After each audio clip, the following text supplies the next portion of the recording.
अकाल, आदाब, सलाम और गुड मॉर्निंग।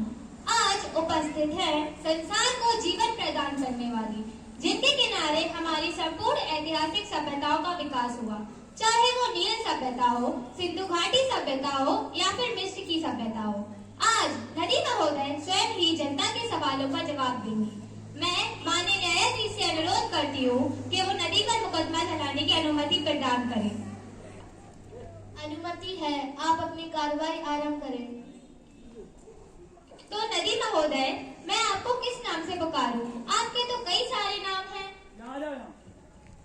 ये जनता का प्यार और सम्मान है जो वो मुझे कई नामों से पुकारते हैं। आप भी मुझे किसी भी नाम से पुकार सकती हैं, जैसी आपकी श्रद्धा। तो क्या मैं आपको सरिता के नाम से पुकार सकती हूँ? जी बिल्कुल, आप मुझे इस नाम से पुकार सकती हैं। तो सरिता जी, आइए आप पर लगे हुए आरोपों पर बात करते हैं। आप पर पहला इल्जाम यह है कि आप पहले जैसी निर्मल नहीं रहे। इसमें मेरा कोई दोष नहीं है। मेरे इस हालत का जिम्मेदार स्वयं मनुष्य है। वो मुझ में कचरा डालते हैं, मुझे प्रदूषित करते हैं और मुझ में अन्य अवशेष भी भागते हैं, जिससे वो मुझे दूषित करते हैं। चलिए मान लेते हैं, लेकिन आप अक्सर बरसात के दिनों में अपना रास्ता बदल लेती है, जिससे लोगों को बहुत नुकसान होता है। देखिए, मैं एक नदी हूँ और मेरा काम है बहना। मैं पर्वतीय क्षेत्रों से होकर मैदानी रास्तों से जाकर समुद्र में समा जाती हूँ और मैदानी लोग मेरा रास्ता रोकने का प्रयत्न करते हैं, पर मुझे रोकना आसान नहीं है। आपका मतलब है जो आपको रोकेगा आप उसे अपने साथ बहाकर ले जाएंगी? नहीं, मैंने ऐसा नहीं कहा। मेरे कहने का आशय यह है कि लोग अब मेरे रास्ते में घर, दुकान आदि लगाकर मुझे रोकने का प्रयास करते हैं, किंतु मैं रुकती नहीं हूँ। तो क्या मानव को आपसे डरना चाहिए? जी नहीं, डर और सम्मान में अंतर होता है। अगर आप मेरा सम्मान करेंगे तो मैं आपका सम्मान करूंगी। अगर आप मेरी रक्षा करेंगे तो मैं आपकी रक्षा करूंगी। चलिए मान लेते हैं, आप पर अगला आरोप यह है कि आप अपने साथ बाढ़ लाती हैं।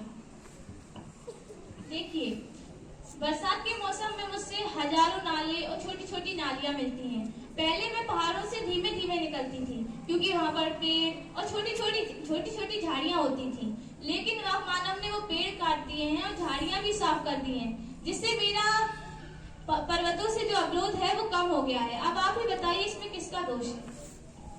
आप अपने ऊपर लगे हुए आरोपों का जवाब देने की बजाय जनता को ही स्वयं जिम्मेदार ठहरा रही हैं।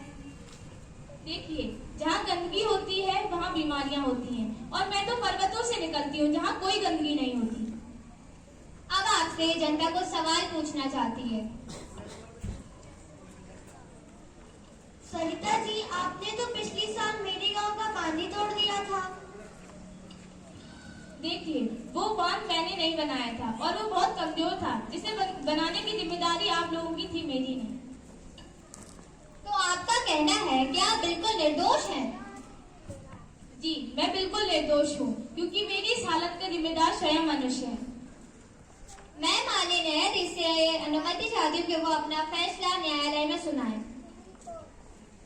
तमाम गवाह और बयान हुआ नदी के जवाब सुनकर अदालत इस नतीजे पे पहुंची है कि नदी पर लगाए गए तमाम आरोप पूर्ण रूप से घृणित और निराधार है। नदी की इस हालत की जिम्मेदारी स्वयं मनुष्य की है और मनुष्य इसे दूषित करता है, इसलिए और मनुष्य अपनी जिम्मेदारी का पालन ठीक से नहीं करते, इसलिए अदालत इस मुकदमे से नदी को बाइज्जत बुरी करती है और मानव को आदेश देती है कि वह प्रकृति और नदी के साथ खिलवाड़ बंद करे, वरना उनके